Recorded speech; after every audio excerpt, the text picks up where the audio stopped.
کتابوں میں لکھا ہے،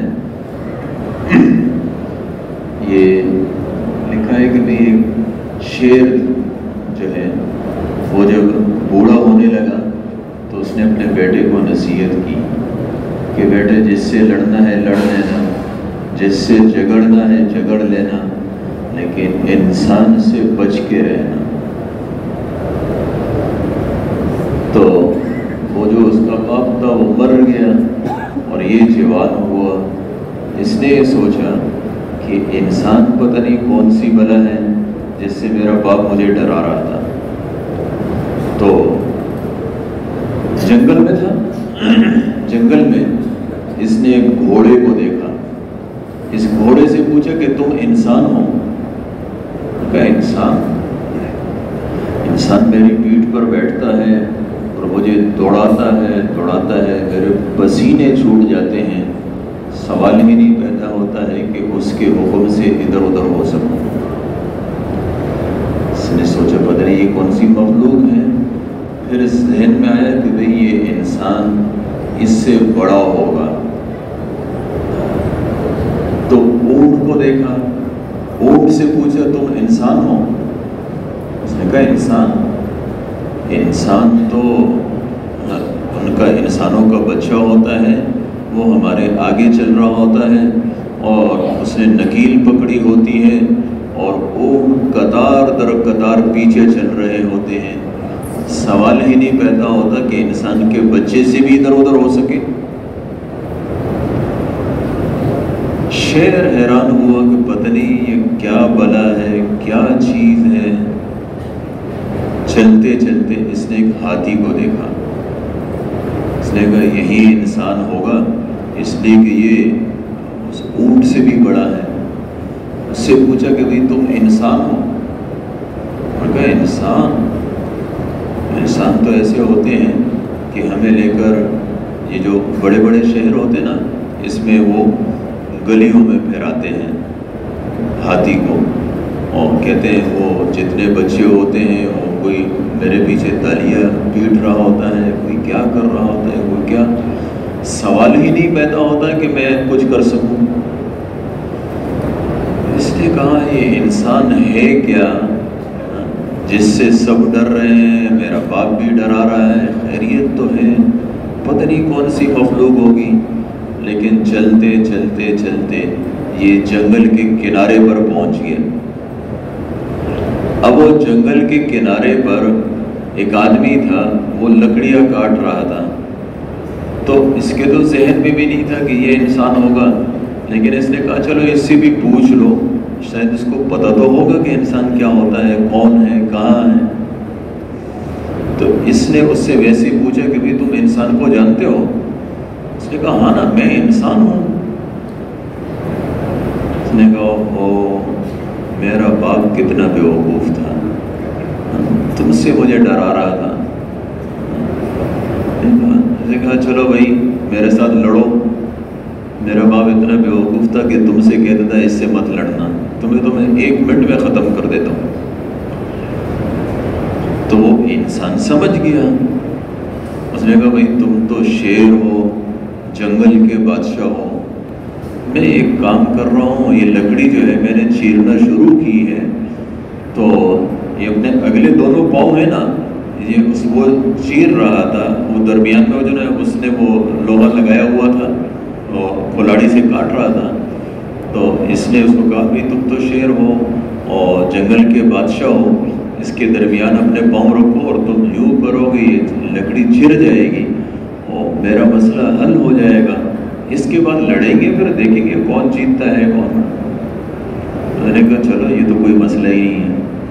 تو اس نے شیر نے اپنے دونوں پاؤں آگے اندر کیے اور جیسے ہی اندر کیے تو اس نے وہ لوہا جو ہے نا وہ نکال لیا۔ جب لوہا نکال لیا تو اس کے اگلے پاؤں کیا ہو گئے، لکڑی کے درمیان پھنس گئے، بند ہو گئے۔ اب جب بند ہو گئے تو اس نے پیچھے کے جو پاؤں ہیں اس کو بھی باندھ لیا۔ اب جب شیر کے دونوں پاؤں نہیں رہے، نہ اگلے رہے نہ پچھلے رہے، تو وہ شیر کہاں رہا۔ اس نے لکڑی اٹھائے کر مارنا شروع کیا، کرتے کرتے کرتے اتنا مارا، اس نے کہا ہاں مجھے اب عقل آئی ہے کہ میرا باپ جو مجھے ڈرا رہا تھا وہ انسان سے نہیں بلکہ انسان کی عقل سے ڈرا رہا تھا کہ اللہ نے تمہیں یہ چیز دی ہے۔ تو میرے محترم دوستو، ایک عقل کیا، اللہ نے بے شمار انعامات ہم سب پر کیے ہیں اور ان سب کو ہم سب روزانہ استعمال کرتے ہیں، لیکن چونکہ ہم مستقل استعمال کرتے رہتے ہیں اس کا ہمیں اندازہ نہیں ہوتا کہ اللہ کی ایک ایک نعمت کتنی بڑی ہے، اور اس کا شکریہ یہ تھا کہ ہم سے لمحے برابر بھی اپنے رب کی نافرمانی نہ ہوتی۔ اور عربی کا مقولہ ہے کہ الانسان عبد الاحسان، انسان احسان کا بندہ ہے۔ ہم سب پر اگر کوئی احسان کرتا ہے، ہماری فکر کرتا ہے، ہمارے کام آتا ہے، ہم اس کی مان کر چلتے ہیں، ہر چیز میں اس کی رعایت کرتے ہیں۔ ہمارے رب ایسے ہیں جو یہ سانس لینے سے لے کر کھانا پینا اور کیا، آدمی یہی کھاتا پیتا جو ہے نا، اس کو نکالنے میں بھی ہمیں اپنے رب کی تعریف کرنی چاہیے۔ آپ صلی اللہ علیہ وسلم نے کی ہے، بیت الخلاء سے نکلتے ہوئے کیا فرمایا؟ الحمدللہ الذی عافانی، کہ اللہ الحمدللہ الذی اذهب عنی الاذی وعافانی، اے اللہ میں تیری تعریف کرتا ہوں کہ تو نے مجھ سے اذیت والی چیز دور کی۔ اب ایک آدمی ہے، اس کا تقاضا نہ ہو، نہ پیشاب آئے نہ پخانا آئے، ایک دن بھی بیچارہ کس حال میں گزارتا ہے کہ ان لوگوں سے پوچھو جن کا بند ہو جاتا ہے، صرف پیشاب بند ہو جائے تو یہ آدمی گھنٹوں بھی صبر نہیں کر سکتا۔ تو یہ تو چھوٹی چھوٹی چیزیں ہیں، پتہ نہیں اللہ کی کتنی نعمتیں ہیں، ہم سب استعمال کرتے ہیں۔ اب اس کا تقاضا یہ تھا کہ ہم اپنے رب سے ذرے برابر آگے پیچھے نہ ہوتے، اپنی رب کی مان کر چلتے۔ زندگی میں ہمیں کیا کرنا ہے، اللہ نے ایسے نہیں کیا کہ بھئی ہمیں مجہول چھوڑا، بلکہ اللہ نے ہمیں سب کچھ بیان کیا۔ تمہیں اپنی آنکھیں کیسے استعمال کرنی ہے، اب جیسے استعمال کرنی ہے ویسے استعمال کرنا، جس سے منع کیا ہے اس سے منع ہونا۔ نامحرم کو دیکھا تو آپ صلی اللہ علیہ وسلم نے فرمایا کہ آنکھوں کے اندر پگھلا ہوا سیسا قیامت کے دن ڈالا جائے گا۔ آدمی بازار نکلتا ہے، ابھی جو عورتیں ہوتی ہیں اس کو شیطان مزین کرتا ہے اور فرمایا استشرفہ الشیطان، شیطان اس کو جھانک کے دیتا ہے، دیکھتا ہے، اس کو خوبصورت بناتا ہے۔ اب ہم نے اپنی آنکھوں کا استعمال غلط کیا، اس کو دیکھ لیا۔ سوچنا چاہیے میری آنکھیں، کیا آدمی اپنی آنکھ کی تکلیف کو برداشت کر سکتا ہے؟ پگھلا ہوا سیسا اس آنکھ کے اندر ڈالا جائے، کتنی زبردست تکلیف ہوگی، آیا میں اس کو برداشت کر سکتا ہوں؟ اللہ نے مجھے منع کیا، بس منع ہونا چاہیے۔ اللہ نے قرآن پاک کے اندر یہ سورۃ عادیات کے اندر گھوڑے کی قسمیں کھائی، والعادیات ضبحا فالموریات قدحا فالمغیرات صبحا فأثرن به نقعا فوسطن به جمعا۔ گھوڑا ہے نا، یہ گھوڑے کو اس کا جو مالک ہے، جو اس کو پالتا ہے، یہ اس کے سامنے چارہ ڈال لیتا ہے، اس کی کھانے پینے کی جو ضروریات ہیں اس کی فکر کرتا ہے۔ اس کے بدلے میں گھوڑا کیا کرتا ہے، اس مالک کو اپنی پیٹھ پر بیٹھاتا ہے اور پھر دوڑنا شروع کرتا ہے، اور دوڑتا ہے اور دوڑتا ہے، ایسے دوڑتا ہے کہ پتریلی زمین پر اس کے پاؤں سے چنگاریاں نکلتی ہیں۔ جس طرف اس کا مالک اس کو دوڑا رہا ہے اس طرف دوڑ رہا ہے۔ اب اگر سامنے دشمن ہے، دشمن کا لشکر ہے، اور اس کے اندر اس کا جو مالک ہے اس کو ان سے لڑنا ہے، تو یہ اپنی جان کو بھی خطرے میں ڈال کے اس کے اندر بھی گھسا۔ فوسطن به جمعا، کیوں؟ اپنے مالک کا فرما بردار، اپنے جو اس کے ظاہری کھانے پینے کا بندوبست کر رہا ہے اس کا فرما بردار۔ اللہ ان گھوڑوں کی قسمیں کھاتے ہیں، 5 غالباً قسمیں کھائی ہے اللہ نے، اور 5 قسمیں کھا کے فرماتے ان الانسان لربہ لکنود، بے شک انسان اپنے رب کا بڑا نافرمان ہے۔ کیوں نافرمان ہے؟ وہ گھوڑا جس کی ظاہری کچھ پرورش کی، حالانکہ گھوڑے کا سب کچھ اس کے ہاتھ میں نہیں، وہ گھوڑا اپنے مالک کا اتنا فرمانبردار ہے۔ یہ انسان یہ تو سر کے بالوں سے لے کر پاؤں کے ناخن تک سب کچھ میں اپنے رب کا محتاج ہے۔ لمحے لمحے کے اندر، سانس لینے کے اندر بھی ہم اپنے رب کے محتاج، سانس کو دوبارہ نکالنے میں بھی اپنے رب کے محتاج، کھانے میں بھی اللہ کے محتاج، پینے میں بھی اللہ کے محتاج، کپڑوں کے اندر ہاتھ ہیں، ہمارے پاؤں ہیں، ہمارا جسم ہے، اور اس کا صحیح طریقے سے چلنا ہے۔ کون سی چیز ایسی ہے جس میں ہمیں اپنے رب کی ضرورت نہیں ہے؟ ہر چیز کے اندر ہے، اور وہ رب ہمیں ہر سب کچھ دیتا ہے، اور اس کے باوجود میرے محترم دوستوں، بھائی اور بزرگوں، اس اللہ کی انسان نافرمانی کرتا ہے۔ ان الانسان لربہ لکنود، فرمایا انسان بے شک اپنے رب کا ناشکر ہے۔ وَإِنَّهُ عَلَى ذَلِكَ لَشَهِيدٌ، فرمایا یہ خود اس پر گواہ ہے۔ اور وَإِنَّهُ لِحُبِّ الْخَيْرِ لَشَدِيدٌ، فرمایا مال جو ہے نا، مال اس کی محبت میں انتہائی شدید ہے۔ مال کمانے کے اندر ہم سب کیا کرتے ہیں؟ جو اوپر کی کمائی ہے نا، جس کو ہم اوپر کی کمائی کہتے ہیں، تنخواہ پر صبر نہیں کرتے، اوپر کی کمائی، سمجھ میں؟ اکثر یہ اوپر کی کمائیاں حرام کی ہوتی ہیں، اور اس کی وجہ کیا ہے؟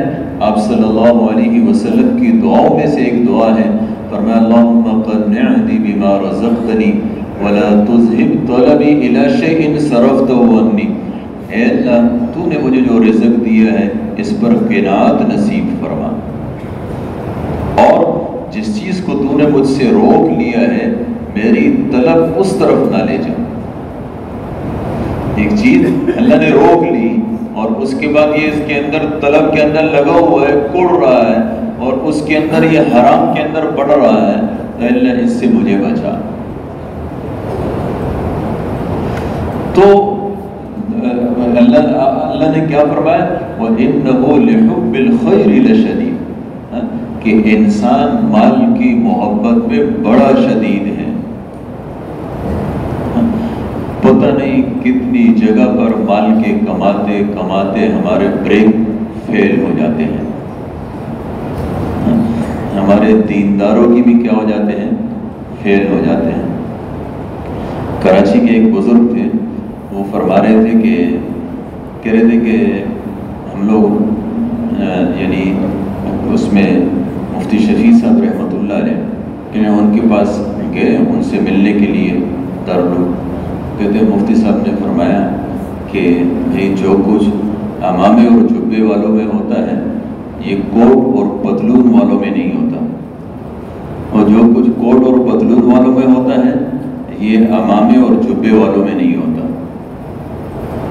ہمارے ذہن میں ہے کبھی کوئی تبلیغی ساتھی ہے، اس سے مفتی صاحب کی جو ہے نا وہ انبن ہو گئی، اس وجہ سے فرمایا ہوگا، ہم نے کوئی زیادہ توجہ نہیں کی۔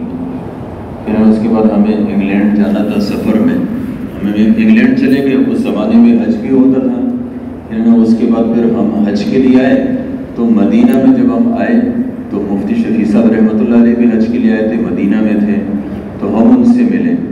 پھر مفتی صاحب نے یہ فرمایا کہ جو کچھ امامے اور جبے والوں میں ہوتا ہے وہ کوٹ اور پتلون والوں میں نہیں ہوتا، اور جو کچھ کوٹ اور پتلون والوں میں ہوتا ہے وہ امامے اور جبے والوں میں نہیں ہوتا۔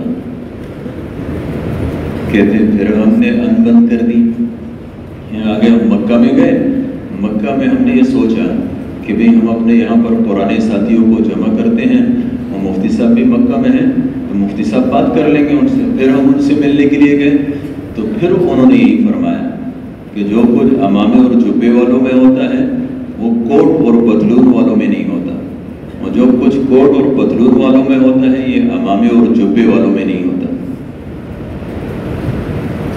تو کہنے کا ان کا مطلب یہ تھا کہ دین کے ذریعے سے دنیا کمانا، دین کے ذریعے سے دنیا کمانا، یہ جو کوٹ اور پتلون والے ہیں ان میں بھی بڑی برائیاں ہوتی ہے، پتہ نہیں کیا کچھ کرتے رہتے ہیں، لیکن دین کے ذریعے سے دنیا کمانا یہ بیماری یہ کوٹ اور پتلون والوں میں نہیں ہوتی ہے، یہ امامے اور جبے والوں میں ہوتی ہے۔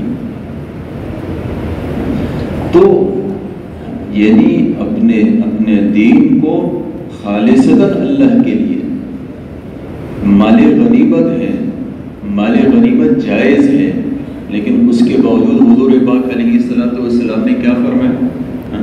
فرمایا جس نے جہاد کا صبر مال غنیمت ہے۔ آپ صلی اللہ علیہ وسلم نے کیا فرمایا؟ فرمایا کہ بھئی جس نے مال غنیمت میں سے حصہ لیا، فرمایا اس کے آخرت کے جو 3 حصے اجر تھے نا، اس میں سے 2 چلے گئے اور صرف 1 رہ گیا۔ یعنی کیا مطلب؟ اگر 100 نمبر ہے تو اس میں سے 66 گئے اور 33 نمبر کا پاس ہوئے۔ تو اپنے دین کو اللہ کے لیے رکھنا، اللہ ہم سب کا مقصود ہو، اللہ ہم سے راضی ہو جائے، اور کوئی ایسا کام نہ کرنا جس سے اللہ ہم سے خفا ہو جائے، اللہ ہم سے ناراض ہو جائے۔ کمائیوں کو بھی پاک رکھنا، یعنی ایک تو یہ ہے کہ بھئی حرام میں انسان پڑے، حرام سے تو بچنا ہی بچنا ہے، فرمایا مشتبہات سے بھی بچنا۔ آپ صلی اللہ علیہ وسلم نے اس کی مثال دی ہے کہ ایک جانور ہے وہ چراگاہ کے ارد گرد پھرتا ہے، چراگاہ کے ارد گرد پھرتا ہے، تو ایک ٹائم ایسا آتا ہے کہ چراگاہ کے اندر گھس جاتا ہے۔ جو آدمی مشتبہات کو، مشکوک چیزوں کو استعمال کرتا ہے نا، ایک دن حرام کے اندر بھی پڑ جاتا ہے۔ اس لیے ہمیں کیا کرنا ہے؟ اللہ رب العزت مجھ سے راضی ہو جائے۔ اب اللہ کیسے راضی ہوں گے؟ اس کے لیے اللہ رب العزت نے ہم سب کو حضور صلی اللہ علیہ وسلم، آپ صلی اللہ علیہ وسلم کو کیا فرمایا؟ فرمایا قل ان کنتم تحبون اللہ۔ کیسی عجیب بات فرمائی، اگر تم یہ چاہتے ہو کہ اللہ تم سے محبت کرے، اس میں کوئی شک نہیں ہے کہ ہم سب چاہتے ہیں کہ اللہ ہم سے محبت کرے، بلکہ حضور پاک علیہ السلام کو داؤد علیہ السلام کی ایک دعا بڑی پسند تھی، وہ کیا؟ اللہم انی اسألک حبک، اے اللہ میں تجھ سے تیری محبت کا سوال کرتا ہوں، وحب من یحبک، اور اے اللہ وہ جس سے تو محبت کرتا ہے اس کی محبت، والعمل الذی یبلغنی حبک، اور اے اللہ وہ عمل، وہ اعمال جس کی وجہ سے میں تیری محبت تک پہنچ جاؤں۔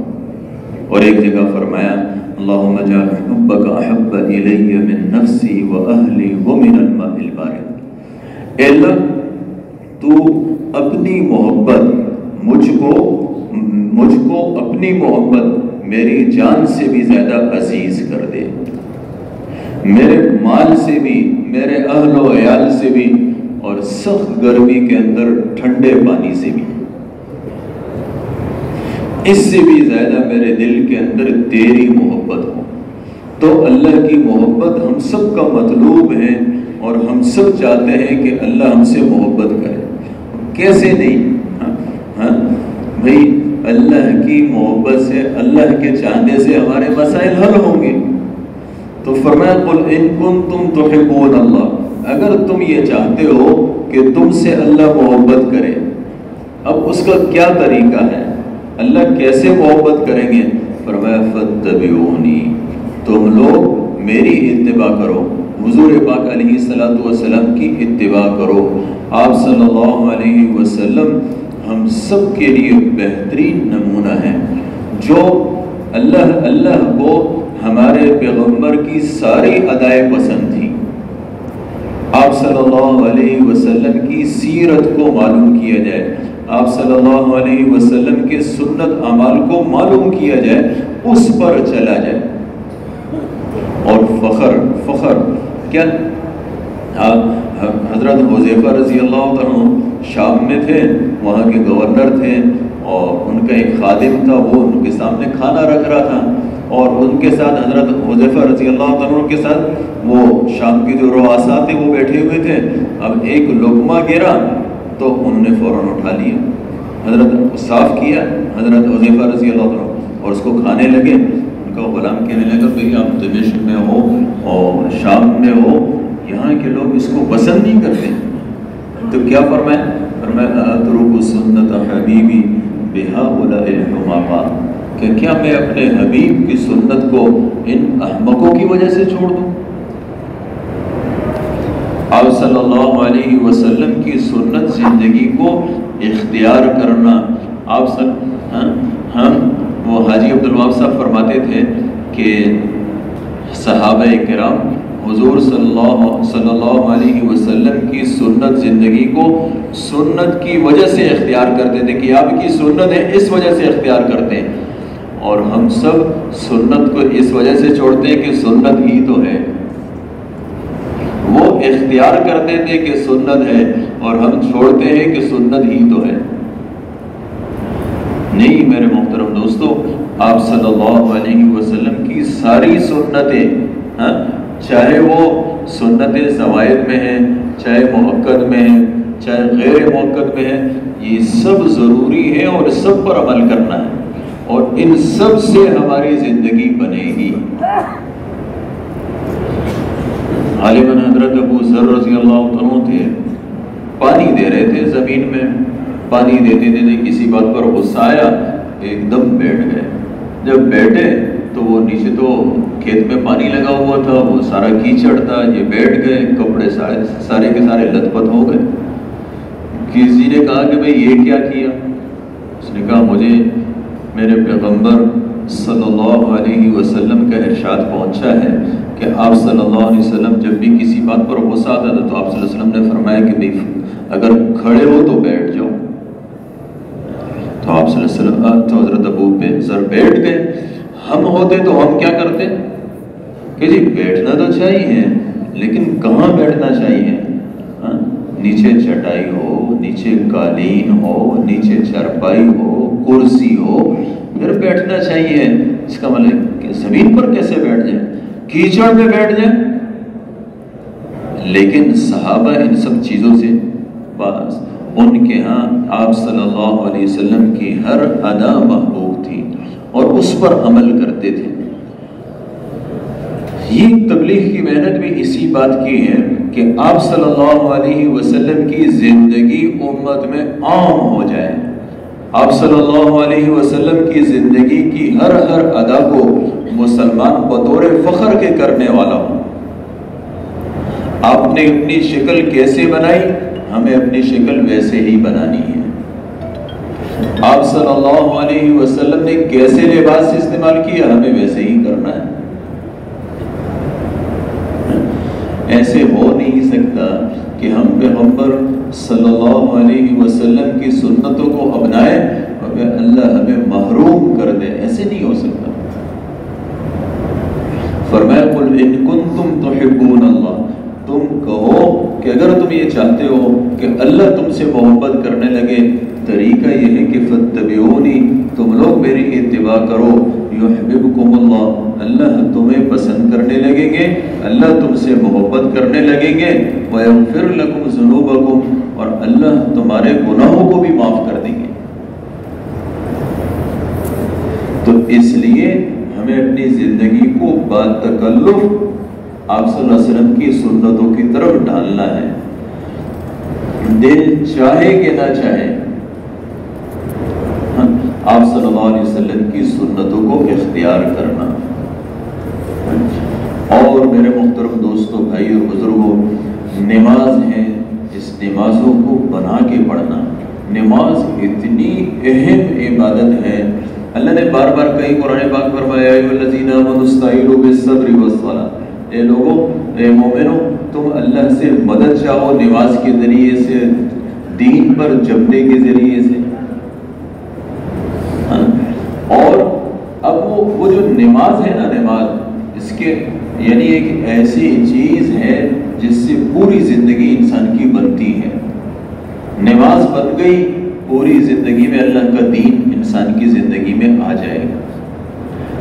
نماز کیسے بنے گی؟ اس کے لیے ایک تو یہ ہے کہ بھی اس نماز میں پڑھنے والا اللہ نے ہم سب کو جو عربی نہیں سمجھتے ہیں ان سب کے ساتھ بڑا احسان کیا کہ یہ جو نماز کے اندر جو سبق ہے نا اس کو آسان کیا، اور ایک ہی قسم کا سبق تقریباً ہر رکعت میں پڑھا جاتا ہے. ہر رکعت میں ہم اللہ اکبر کہتے ہیں، ہر رکعت کے ہر رکوع کے اندر سبحان ربی الاعلیٰ سبحان ربی العظیم کہتے ہیں، ہر سجدے کے اندر سبحان ربی الاعلیٰ کہتے ہیں، ہر رکعت کے اندر ہم سورۃ فاتحہ پڑھتے ہیں، ہر التحیات کے اندر ایک ہی قسم کی التحیات ہیں، ایک ہی قسم کی درود ہیں. تو اس کو ہم اس کا ترجمہ سیکھ لیں.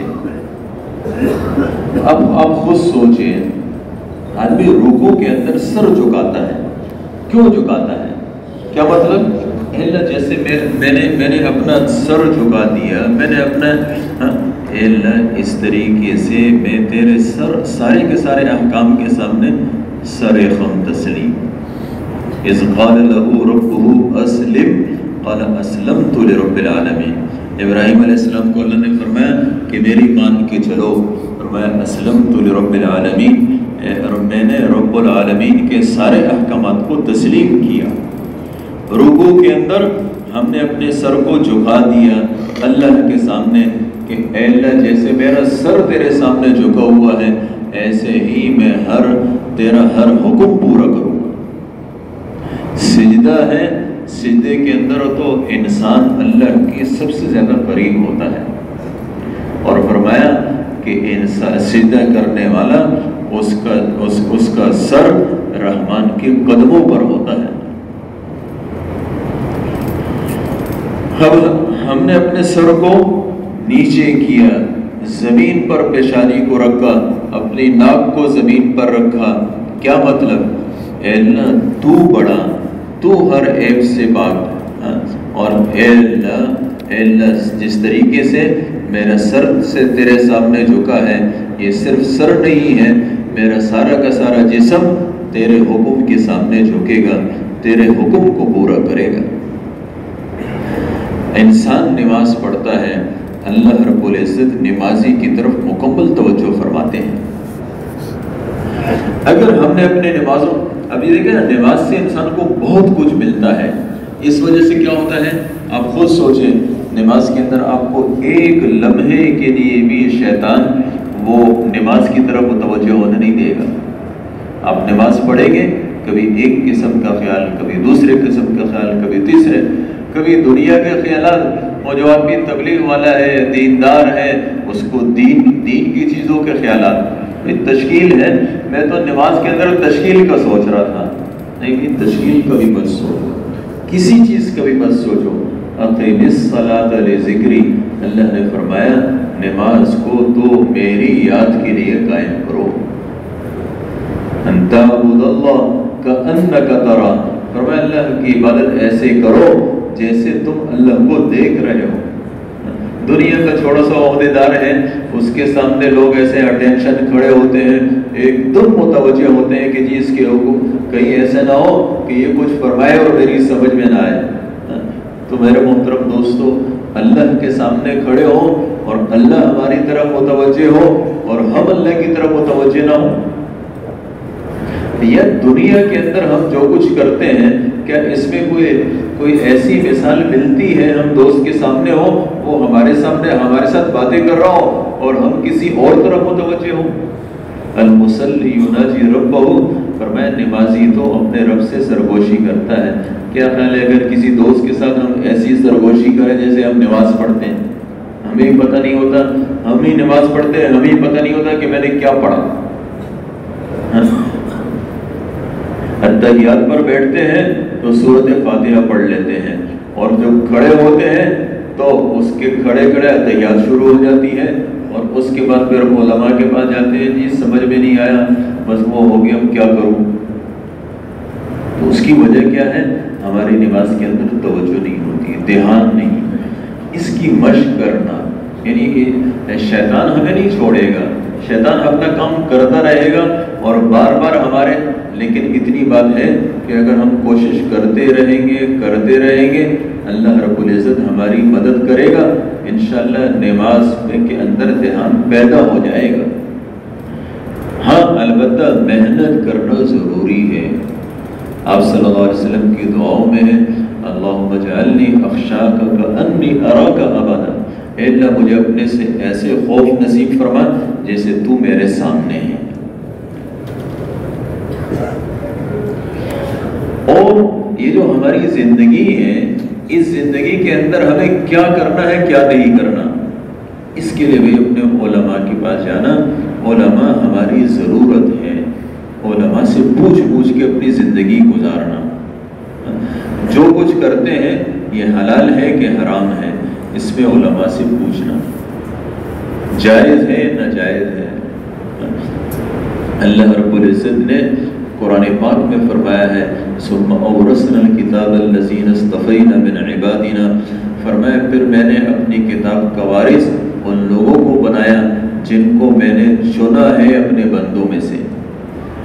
اللہ رب العزت یہ سارے، ایک تو یہ ہے کہ ہم سب اللہ کے بندے ہیں، لیکن اللہ رب العزت جو نافرمان ہوتے ہیں ان کی تو اللہ اپنی طرف نسبت ہی نہیں کرتے ہیں۔ کہیں اس کو فرمایا عبد الطاغوت، شیطان کے بندے، کہیں آپ صلی اللہ علیہ وسلم نے فرمایا کہ روپے پیسے کے بندے، فرمایا روپے اور پیسے کا بندہ ہلاک ہو۔ اللہ اپنی طرف نسبت نہیں کرتے، اپنی طرف نسبت اللہ اپنے لوگوں کی کرتے ہیں، خاص لوگوں کی۔ کہیں فرمایا عباد الرحمن، رحمان کے بندے، نیک لوگوں کی صفات ذکر کی۔ آپ صلی اللہ علیہ وسلم کو فرمایا سبحان الذی اسری بعبدہ، پاک ہے وہ ذات جو اپنے بندے کو لے گئی۔ اللہ نے آپ صلی اللہ علیہ وسلم کی نسبت اپنی طرف کی۔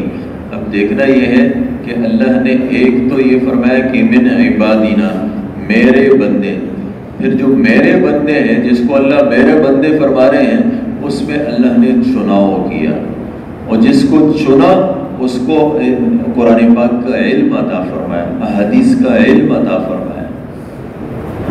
تو ہمیں علماء کی قدر کرنی ہے اور علماء کے ساتھ جڑ کے چلنا ہے، علماء کے ساتھ توڑ نہیں پیدا کرنا۔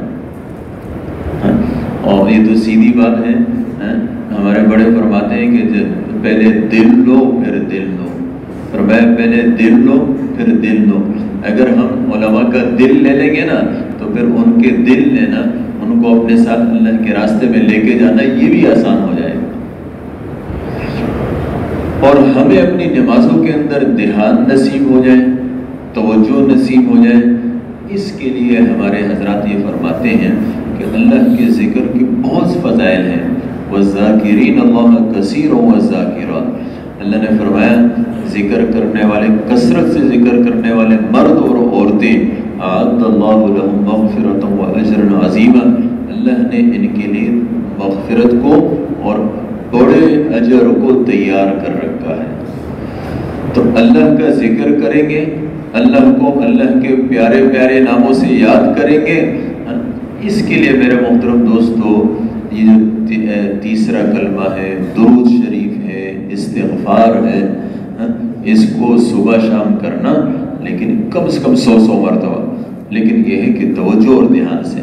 حضرت جی امام الحسن صاحب رحمۃ اللہ علیہ فرماتے تھے کہ جتنا دھیان اور توجہ تسبیحات کے اندر آئے گا اتنا ہی نمازوں کے اندر توجہ اور دھیان، اور جتنا نمازوں کے اندر توجہ اور دھیان ہوگا وہ نمازیں بن جائے گی، ہماری ساری زندگی بن جائے گی۔ یہ چیزیں یہ ہمارے فائدے کے لیے ہیں۔ اور دوسری چیز کیا ہے؟ اکرام مسلم، مسلمان کا اکرام کرنا، مسلمان کا اکرام کرنا۔ تو بھئی مسلمان کی اللہ کے ہاں بڑی قدر ہے، تو اس لیے سارے کے سارے مسلمانوں کا خیال کرنا، اس میں تو کوئی شک نہیں۔ اس کے ساتھ ساتھ چونکہ شیطان ہم سب کا دشمن ہے تو ہمیں کیا کرتا ہے؟ اپنے رشتہ داروں سے لڑاتا ہے، اور ہم یہ کہتے ہیں کہ یہ جو رشتہ دار ہیں یہی نہیں مانتے۔ اصل میں مسئلہ کیا ہے؟ اللہ نے کیا فرمایا؟ وَصِلُ الْأَرْحَامَ، فرمایا رشتہ داری کو جوڑو۔ اب شیطان کا تو کام ہی یہی ہے کہ جہاں اللہ کا حکم ہو اللہ کا حکم ٹوٹے، تو اس کے لیے کیا کرتا ہے، وہ رشتہ داروں کے درمیان اختلافات ڈالتا ہے۔ اگر ہم آپ صلی اللہ علیہ وسلم کی نصیحت پر عمل کریں نا، ہم کیا کہتے ہیں، یعنی ہمارے پشتوں میں کہتے ہیں نا کہ بھئی جو ہے کسی کے ساتھ اچھائی مت کرو تو برائی نہیں ہے، ہاں ایسے نہیں ہے، اچھائی کرو لیکن اللہ کے لیے کرو۔ اس کے بعد اس نے اچھائی کا بدلہ اچھائی سے نہیں دیا تو تمہیں پریشان نہیں ہونا پڑے گا کہ جس اللہ کے لیے کیا ہے اس اللہ نے تو دیکھ لیا۔ ہم کرتے ہیں بدلے کی نیت سے، کسی کے ساتھ اچھائی کرتے ہیں تو بدلے کی نیت سے کرتے ہیں کہ یہ بھی میرے ساتھ اچھائی کرے گا، اب وہ دوسرے دن کرتا نہیں ہے تو ہم پریشان ہو جاتے ہیں۔ اللہ نے فرمایا وَمَا آتَيْتُم مِّن زَكَاةٍ تُرِيدُونَ وَجْهَ وَمَا آتَيْتُم مِّن رِّبًا لِيَرْبُوَ فِي أَمْوَالِ النَّاسِ فَلَا يَرْبُوَ عِندَ اللَّهِ۔ فرمایا جو تم دیتے ہو اس لیے کہ اس کے بدلے میں تمہیں ملے گا۔ ہم کیا کرتے ہیں، رشتہ داروں میں اگر کسی کو ایک جوڑا دے دیا اس لیے کہ تاکہ بدلے میں وہ بھی مجھے جوڑا دے، جب میرے ہاں شادی ہوگی تو اس کو دینا چاہیے، اگر یعنی ادلا بدلا ہے نا، تو اگر ادلا بدلا ہو یعنی بدلے کی نیت سے کیا جائے تو اللہ کے ہاں یہ چیز نہیں بڑھتی۔ اور اگر ہم یہ کرتے ہیں وَمَا آتَيْتُم مِّن زَكَاةٍ تُرِيدُونَ وَجْهَ اللَّهِ، اگر ہم اس لیے کریں کہ میرا رب مجھ سے راضی ہو جائے، ہے نا، اللہ کے لیے، ایک فائدہ کیا ہوگا، ایک تو یہ چیز اللہ کے ہاں بڑھے گی، اللہ کے ہاں ثواب دلانے والی ہوگی، دوسرا فائدہ یہ ہوگا کہ اگر ہم نے اس نے ہمیں اس کے بدلے میں کچھ بھی نہیں دیا تو بھی ہم پریشان نہیں ہوں گے کہ جس اللہ کے لیے دیا وہ اللہ راضی۔ اس لیے آپ صلی اللہ علیہ وسلم نے فرمایا کہ جو تم سے توڑے اس کے ساتھ جوڑو، ہاں؟ جو تمہیں نہ دے اس کو دو، جو تم پر ظلم کرے اس کو معاف کرو۔ ہے مشکل، الفاظ آسان ہے، میں نے بھی کر لیے، ادا کر لیے، آپ نے بھی سن لیا، ہے مشکل کام کرنا، عمل کرنا مشکل ہے، لیکن اگر یعنی اس کے اندر اخلاص بھر جائے اللہ کے لیے ہو تو پھر مشکل نہیں ہے۔ اور میرے محترم دوستو، آپ صلی اللہ علیہ وسلم کی سنت تھی، بلکہ آپ صلی اللہ علیہ وسلم کی نصیحت تھی۔ آپ نے فرمایا کہ اگر تم سے یہ ہو سکے کہ تم صبح اور شام اس حال میں کرو کہ تمہارے دل کے اندر کسی بھی مسلمان کے بارے میں میل کچیل نہ ہو، کسی مسلمان سے بھی تمہارے تعلقات خراب نہ ہو، سب کے ساتھ تم آپ صلی اللہ علیہ وسلم نے خود بھی اس کی پابندی کی اور کیا فرمایا کہ بھئی مجھے لوگوں کی باتیں مت پہنچاؤ۔ یہ جو جتنی توڑ پیدا ہوتا ہے نا وہ سب کہاں پیدا ہوتا ہے، یہ غیبتوں سے پیدا ہوتا ہے۔ یہ غیبت کرنا، کسی کی پیٹھ پیچھے برائی بیان کرنا، اس سے دلوں کے اندر رنجشیں پیدا ہوتی ہیں۔ اللہ کو یہ رنجش، آپس کا توڑ اتنا ناپسند ہے کہ جو چیز اس کا سبب بن رہی ہے اس کو بھی حرام کر دیا۔ گالی اس کا سبب بنتی ہے۔ آپ صلی اللہ علیہ وسلم نے فتویٰ لگایا، فرمایا سباب المسلم فسوق، جو آدمی مسلمان کو گالی دے گا یہ فاسق ہوگا، وقتالہ کفر، اور جو مسلمان کو قتل کرے گا یہ کافر ہوگا۔ پھر اللہ نے دوسری جگہ اللہ نے جہاں شراب کو حرام کیا، فرمایا کیوں، انما یرید الشیطان ان یوقع بینکم العداوۃ والبغضاء فی الخمر والمیسر، فرمایا یہ جو شراب ہے، یہ جو جوا ہے، اس کے ذریعے سے شیطان تمہارے درمیان دشمنی ڈالنا چاہتا ہے، تمہارے درمیان توڑ اور دشمنی کو پیدا کرنا چاہتا ہے، بغض کو پیدا کرنا چاہتا ہے۔ تو جو چیزیں اس کا سبب بن رہی تھی اللہ نے اس کو حرام کیا، تو آپس میں مسلمانوں کا جوڑ کے چلنا اللہ کو کتنا پسند ہے۔ اس لیے فرمایا کہ اگر تم صبح اور شام اس حال میں کرو گے کہ تمہارے دل کے اندر کسی مسلمان کے بارے میں میل کچیل نہ رہے، فرمایا ایسے کرو، ذالک من سنتی، یہ میری سنت اعمال میں سے ہے۔ اس کا فائدہ یہ ہوگا کہ من احب سنتی فقد احبنی، جو آدمی میری سنتوں سے محبت کرے گا یا مجھ سے محبت کرے گا، ومن احبنی کان معی فی الجنہ، جو آدمی مجھ سے محبت کرے گا یہ جنت میں میرے ساتھ رہے گا۔ اور آپ نے فرمایا کہ تم لوگوں کی باتیں مجھے مت پہنچاؤ. فرمایا میں چاہتا ہوں کہ انا اريد ان اخرج اليكم وانا سلیم الصدر، جب میں تمہاری طرف نکلوں تو میرا سینہ تم سب سے پاک ہو. اس لیے یہ جو چغلیوں والے ہیں یہ جنت میں نہیں جائیں گے. اس لیے اپنے یہ جو معاشرت ہے اس کو سیکھنا، اور اللہ کے لیے سب سے محبت. آپ صلی اللہ علیہ وسلم کی دعاؤں میں سے ایک دعا ہے، فرمایا وَاسْلُلْ سَخِيمَةَ صَدْرِي، فرمایا اے اللہ میرے سینے کی یہ جو کینے ہیں اس کو نکال دیں. آپ کی دعاؤں میں سے ہے. سینے کے اندر کینے کا ہونا اچھی چیز نہیں ہے. اس کے ساتھ آدمی جنت میں نہیں داخل ہو سکتا. جب جنت میں جائے گا فرمایا اس سے پہلے کیا ہوگا، وَنَزَعْنَا مَا فِي صُدُورِهِم مِّن غِلٍّ، کینے کے اس کے دل سے نکالا جائے گا. آپ صلی اللہ علیہ وسلم نے عائشہ رضی اللہ تعالیٰ عنہ کو دعا سکھائی، تو اس میں سے ایک الفاظ یہ بھی ہے کہ یہ دعا کرو کہ اللہ میرے دل کے کینے کو نکال لے. اپنے مسلمان بھائی، اللہ کے ہاں مسلمان کی بڑی قدر ہے. جیسے اللہ کے ہاں قدر ہے ہمیں بھی قدر کرنا چاہیے، اور ہر مسلمان کی کرنی چاہیے. ہر مسلمان کو اگر ہم جس کے قریب ہوں گے وہ ہمارے قریب ہوگا. مولانا جمشید صاحب رحمۃ اللہ علیہ فرماتے تھے، فرمایا ہم سب کے ہیں اور سب ہمارے ہیں. ہم سب کے ہیں اور سب ہمارے ہیں. ہم سب کا دشمن تو ایک ہے شیطان. ان الشیطان لکم عدو فاتخذوہ عدوا، اللہ نے فرمایا اس کو اپنا دشمن بناؤ. اور ایک ہے ہمارا نفس، وما ابرئ نفسی ان النفس لامارۃ بالسوء، نفس امارہ جو ہمیں برائیوں کا حکم کرتا ہے. اور میرے محترم دوستو، اللہ نے ہم سب پر بہت بڑا احسان فرمایا. ہم سب کو جو دعوت والی محنت عطا فرمائی نا، یہ مجموعہ ہے، ام الحسنات ہے، ساری نیکیوں کا مجموعہ ہے. ساری نیکیاں اس سے نکلتی ہیں. مفتی ضیاء الدین صاحب اس کو ام الحسنات فرماتے تھے. جیسے بچے کی پیدائش ماں کے بغیر نہیں ہو سکتی، اس طریقے سے نیکیاں انسان کی زندگی میں دعوت والی محنت کے بغیر نہیں آ سکتی. اللہ کے راستے میں نکلے بغیر نہیں آ سکتی. اللہ کے راستے میں نکلنا یہ سبب ہے زندگیوں میں دین کے آنے کا. دین کے بغیر ہم سب کی زندگی برباد ہوگی. جس آدمی کے بعد ایک آدمی نے بہت محنت کی، دنیا کی بہت کچھ کمایا اور دنیا کی ساری آسائشیں حاصل کر لی، لیکن زندگی میں دین نہیں ہے، یہ انسان ناکام ہے. ایک آدمی کے پاس کچھ بھی نہیں لیکن دین زندگی میں ہے، اللہ کے ہاں یہ کامیاب ہے.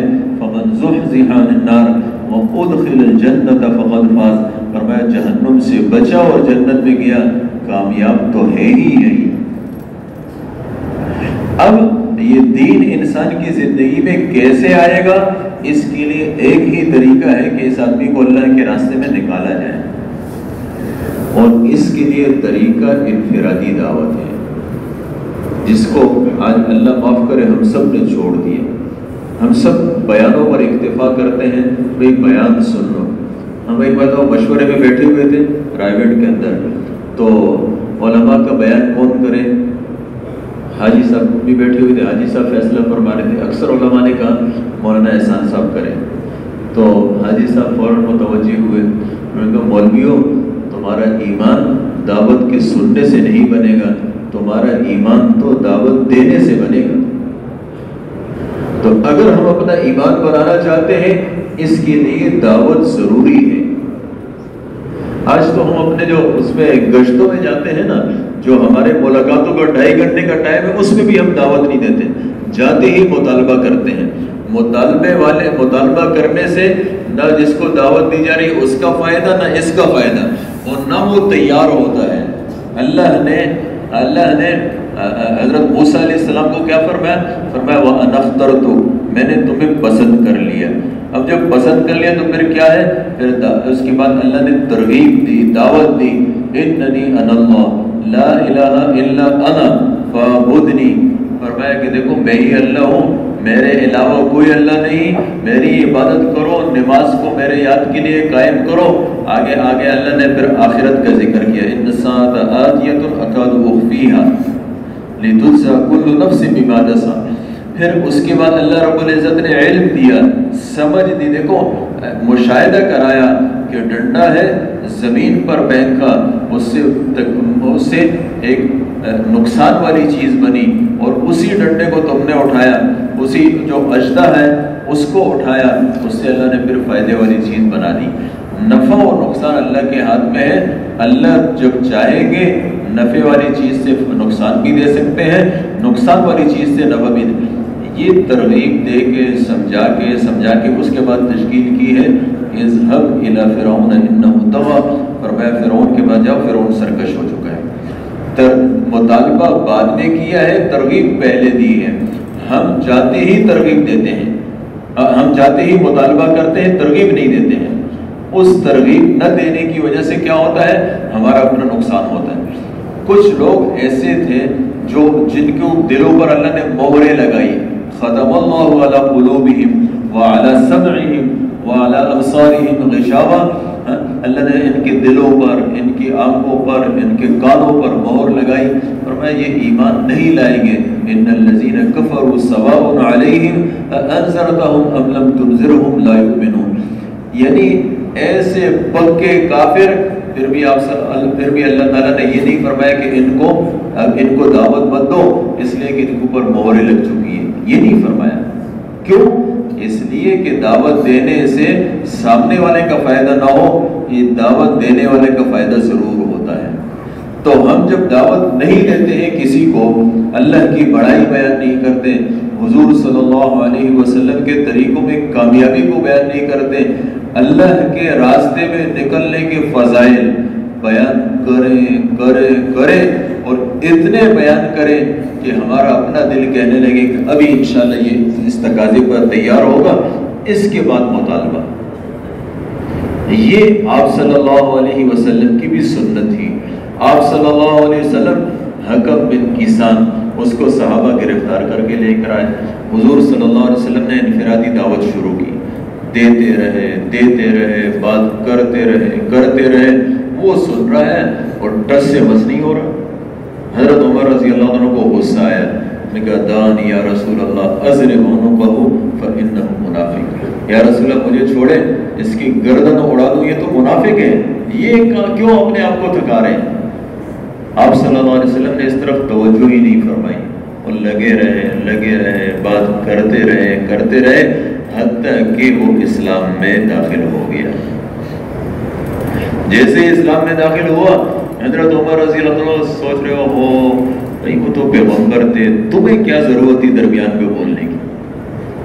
حضور پاک علیہ الصلوۃ والسلام حضرت عمر رضی اللہ عنہ کی طرف متوجہ ہوئے، فرمایا ابھی تھوڑی دیر پہلے اگر میں تمہاری بات مان لیتا تو یہ آدمی جہنم میں چلا جاتا۔ تو آپ صلی اللہ علیہ وسلم کی انفرادی دعوت، ایک پر محنت کرنا آپ صلی اللہ علیہ وسلم کی سنت تھی، انبیاء کرام علیہ السلام کی سنت تھی۔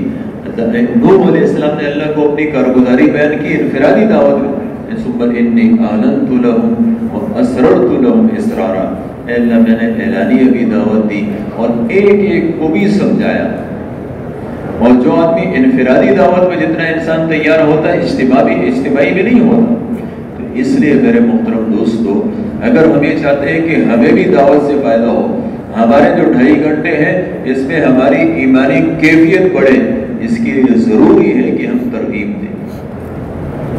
دیں اور خوب ترغیب دیں اور اس کے بعد مطالبہ کریں۔ اور کبھی بھی جب تک دعوت نہ دی ہو مطالبہ نہ کریں۔ بڑے ہمارے فرماتے ہیں کہ ترغیب کی مثال ایسی ہے جیسے لوہا ہے نا، اس لوہے کو گرم کرو، گرم کرنے کے بعد جس طرح موڑنا چاہو موڑ دو، لیکن اگر یہی لوہا ہے اس کو ٹھنڈی حالت میں موڑنا چاہو تو جتنا بھی زور لگاؤ نہیں مڑے گا۔ ترغیب کی مثال ایسی ہے کہ انسان ترغیب سے تیار ہوتا ہے۔ اس کے لیے اپنے علاقوں میں بھی ترغیب دیں۔ یہ جو ہمارے شب جمعہ کا مجمع ہے یہ بھی یہی ہے بھائی، اس میں اب ہم کیا کرتے ہیں، یہاں پر جو ہے نا یہ ہمارا دوست وہ دوست، یہاں پر ہم نے سے روزہ لگایا، وہاں پر اب شب جمعہ میں سب آپس میں ادھر ادھر کی باتیں ہوتی ہے، اللہ کی بات نہیں ہوتی۔ آج میرے محترم دوستو، یعنی اللہ کے تذکرے سے ہمارے بازار بھی خالی ہوئے، ہماری مساجد بھی خالی ہوئی، مساجد کے اندر بھی غیبتیں ہو رہی ہیں، ہمارے گھر بھی خالی ہوئے، گھروں کے اندر بھی تذکرے نہیں ہو رہے۔ تو آپ خود سوچیں، یہ ایمان سوز ماحول ہے کہ ایمان ساز ماحول ہے؟ ایمان ساز ماحول تو اس وقت ہوتا جب یہ ہر جگہ اللہ کے دین کے تذکرے ہوتے۔ اس لیے انفرادی دعوت کو عام کیا جائے، اور اس کے انفرادی دعوت اور قربانی کی بنیاد پر ایک ایک آدمی پر محنت کی جائے۔ اگر ہم نے انفرادی دعوت دے دی اور اس کی ہم نے یعنی عادت بنا لی، مولانا یوسف صاحب رحمۃ اللہ علیہ کے بارے میں سنا ہے کہ انہوں نے ان کی انفرادی دعوت کی اتنی جو ہے نا وہ مزاج بنا، اتنا مزاج بنا کہ ہر ٹائم لگے رہتے تھے۔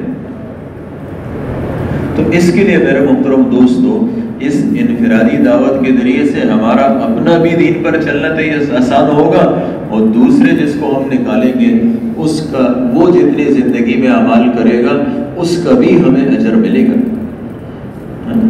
اس کے لیے بھائی پہلا تقاضا یہ ہے کہ بھائی ہم یعنی اپنے محلے میں ایسی محنت کریں کہ ہمارے محلے میں کے اندر کوئی ایسا شخص نہ رہے جس نے 4 ماہ نہ لگائے۔ اب وہ 4 مہینے کے لیے کیسے تیار ہوگا؟ اس کے لیے اس کا اکرام کرنا پڑے گا، اس کے لیے اس کو تیار کرنا پڑے گا۔ اس کے لیے اس کے کیا فرمایا؟ پہلے دل لو پھر دل دو۔ اگر ہم نے اس کا دل لے لیا تو پھر اس کے دل لینا مشکل نہیں، لیکن اس کے لیے ہمیں دعوت دینی پڑے گی۔ اس دعوت سے ہمارا بھی ایمان بنے گا، اس دعوت سے دوسرے کا بھی بنے گا، اور اس اللہ کے راستے میں نکلنے سے انسان کی زندگیوں میں دین آتا ہے۔ ایک آدمی ہے، وہ اگر اپنے محلے میں پڑا رہے پوری زندگی گزر جاتی ہے، دین نہیں آتا۔ یہی آدمی اس سے روزے کے لیے بھی نکل جائے تو اس کی زندگی بدل جاتی ہے۔ زندگی کے بدلنے کے لیے اللہ کے راستے میں خروج ضروری ہے، اللہ کے راستے میں نکلنا ضروری ہے۔ اس کے لیے میرے محترم دوستو، جس کے بھی 4 ماہ نہیں لگے، اللہ کی ذات پر توکل کرے اور 4